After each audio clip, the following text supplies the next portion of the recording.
Assalamualaikum warahmatullahi wabarakatuh. Perkenalkan, saya Raini Putri Dinanti dari kelas 11-3. Perkenalkan, nama saya Hibatun Rajmal dari 11-3. Jadi kami di sini akan memaparkan kepada kalian semua apa arti Cinta mata, tujuan, manfaat, dan contoh-contoh lainnya juga. Adapun pengertian cinta mata yang akan dijelaskan oleh Ajmal.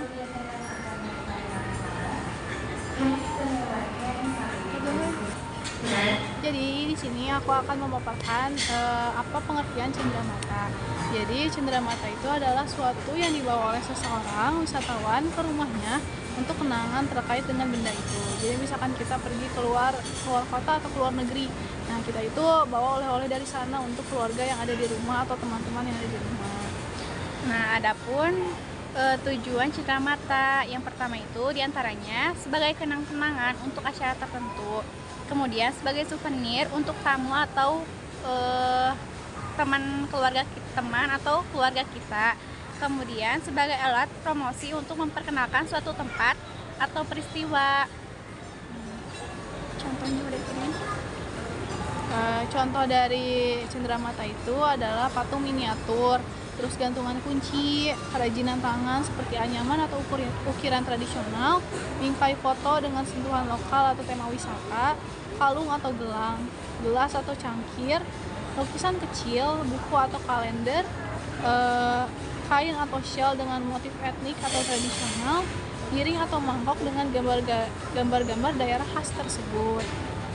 Kemudian ada manfaatnya, diantaranya itu seperti mengingatkan orang tentang suatu tempat atau peristiwa, memperkuat hubungan sosial, serta mempromosikan budaya atau produk lokal, dan memberikan kepuasan bagi pembeli yang mengoleksinya. Selanjutnya itu ada tempat-tempat di Bandung yang menjual cendera mata itu, contohnya ada di Braga, Pasar Baru, Pasar Seni ITB, atau area sekitar Jalan Dago. Dan kita juga bisa menemukan cendera mata ini di Trans Studio Mall atau Faris Van Java juga bisa. Yeah. Nah, selanjutnya kita akan mewawancara seorang bapak-bapak yang menjual cendera mata. Bapak-bapak ini menjual gantungan kunci, angklung kecil, dan tulisan Bandungnya gitu. Iya. Jadi ikonik Bandung. Kemudian apalagi ya? Pokoknya bapak-bapak itu menjual banyak cendera mata untuk oleh-oleh yang akan ke Bandung, dan mereka pulang itu membawa oleh-oleh tersebut. Iya. Terus ada kaos oblong juga ya? Iya, kaos banyak pokoknya. Tadi itu harganya 100.000 dapat 4. Oh iya. Kemudian banyaklah yang menarik-menarik di tempat tersebut. Nah, kita itu mau wawancarai bapak-bapak ini di daerah sekitaran Ciamplas Mall. Terus habis itu bapak ini tuh bernama Bapak Agus yang berusia 52 tahun. Dan kemudian apalagi ya? Nah, kita itu akan menelusuri bagaimana usaha bapak ini tentang gimana, apa kayak rame atau enggak jualan cendera mata ini, kayak gitu guys. So ikutin terus ya.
beda sama sebelum semenjak corona ya gitu.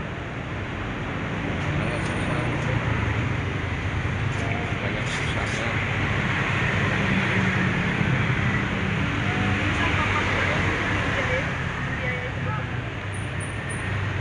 Bapak sendiri ya cukup kan belum keluarga, saya sendiri ya cukup itu kan buat anak istri. Iya.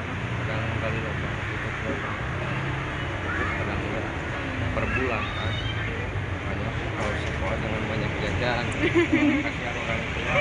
Kalau orang tuanya ada, kalau nggak ada kan beda sama yang kerja ke negeri maka yang gimana juga nanti yang dapat gaji. Kalau yang usaha ada yang dapat uang, kadang enggak, kadang sebulannya dapat target, kadang minus kan.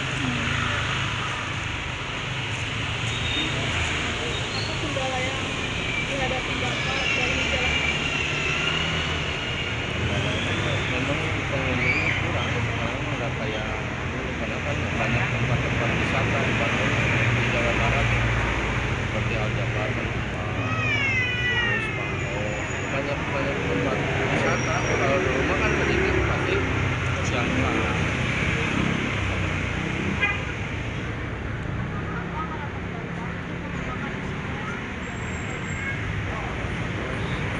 Pengen lebih meningkat.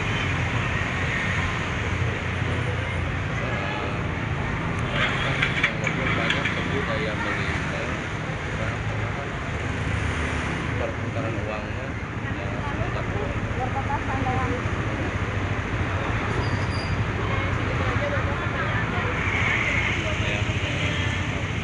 paling sukses.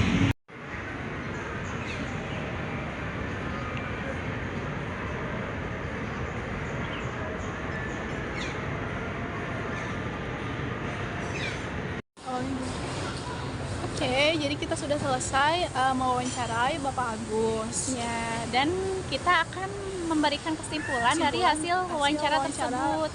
Sama Bapak Agus. Jadi Bapak Agus ini kenapa beliau memilih memilih menjual cenderamata Karena Bapak ini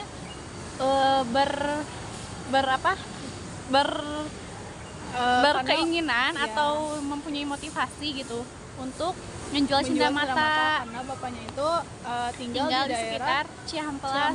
Jadi mata pencahariannya itu yang bisa bapaknya cari yaitu cenderamata yang Ciwok ini identik dengan turis atau wisatawan asing. identik dengan turis. Jadi Bapak bapaknya ini memilih cenderamata sebagai mata pencahariannya. ya. Kemudian ada potensi pemasaran. Potensi pemasaran bapaknya ini terbilang sekarang itu lagi menurun Iya. karena akibat katanya dampak COVID masih berdampak sampai sekarang. Ya masih sepi gitu daripada sebelum corona. Bapaknya bilang kayak gitu. Karena pada hari-hari ini juga si keadaannya tuh masih naik turun gitu. Ya, masih kalau naik misalnya turun. sebelum corona itu rame penjualnya. Penjualannya. Ya.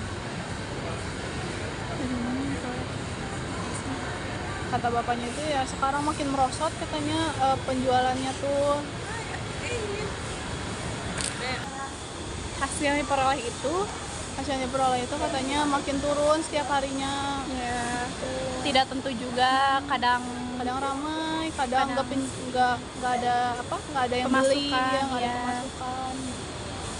kalau pendapatan per harinya itu bapak tersebut tidak menjelaskan berapa rupiahnya, karena bapak itu menjelaskan tidak tentu untuk tentu. pendapatannya. Dan bilang juga bapaknya cukup untuk diri sendiri, cuman nggak cukup untuk anak istrinya. Kayak ya udah nggak cukup gitu, jadi cukupnya untuk diri sendiri untuk penjualan cenderamata tersebut. Apakah cukup untuk membeli? Udah betul udah. Apakah kendala yang dihadapi bapak tersebut itu mungkin karena pembelinya yang kurang.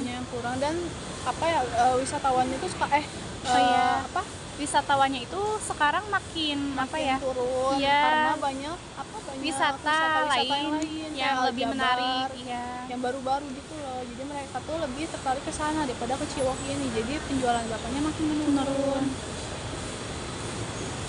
Harapan bapaknya itu tadi katanya supaya makin makin laku terus, ramai, ya, iya. makin ramai cendera matanya. Bisa bertahan juga untuk mempertahankan usaha Cindera Mata ini. Ya, sekian dari wawancara Bapak Agus yang bisa kita sampaikan. Assalamualaikum warahmatullahi wabarakatuh.